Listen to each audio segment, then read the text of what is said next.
everybody. Thanks for joining us today. You're on the Inspection Connection, where every home tells a story.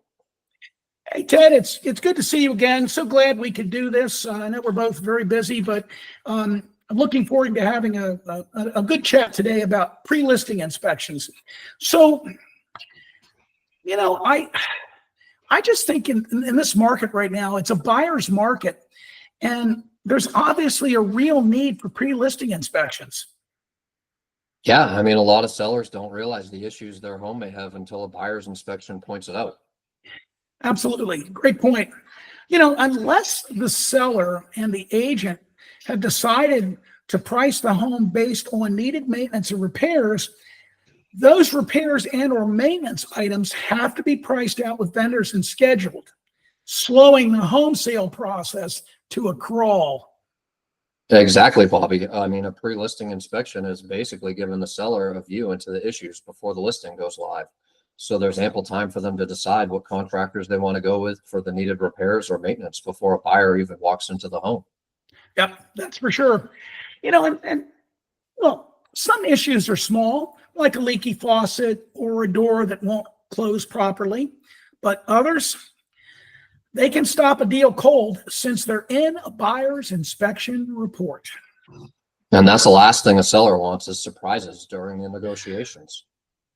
Yep, absolutely. So Ted, let's talk a little bit about the types of issues that we find in general in home inspections and certainly may find in a pre-listing inspection. A moisture intrusion, that's a major issue. I mean, attic leaks around plumbing vents or roof stacks are common. Condensation on ducts or insulation creates mold that can affect air quality and also cause health issues. Great point. Also regarding the attic, it's a fairly common issue to see electrical challenges such as unprotected or open junction boxes or outlets. They're usually out of sight in an attic, but an electrical fire hazard nonetheless.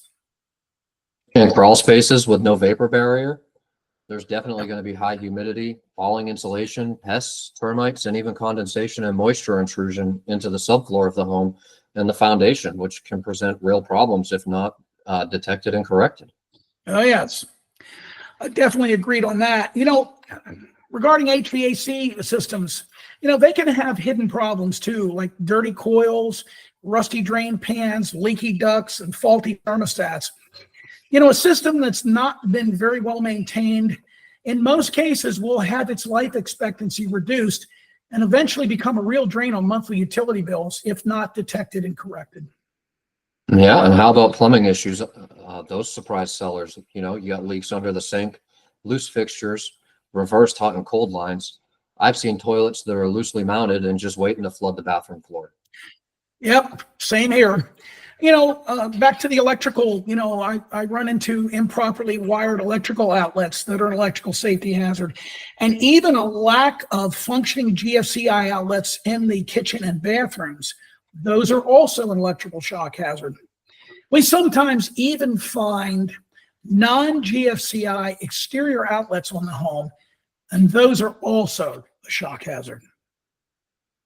Yeah, and windows and doors are another thing. If they don't close or lock properly, that's a safety hazard. Yep. Talking about flooring, almost every home has either carpeting or some type of flooring, wooden floor, LVP, or some sort of composite or tile. So, regardless of what material it's made out of, it can be worn or damaged and create a trip hazard, which many are visible. So I also run into occasionally unlevel flooring and damaged floor transitions between rooms, and those are also a trip hazard. Yep. So Ted, let's talk just real quick here about the pre-listing inspection payoff.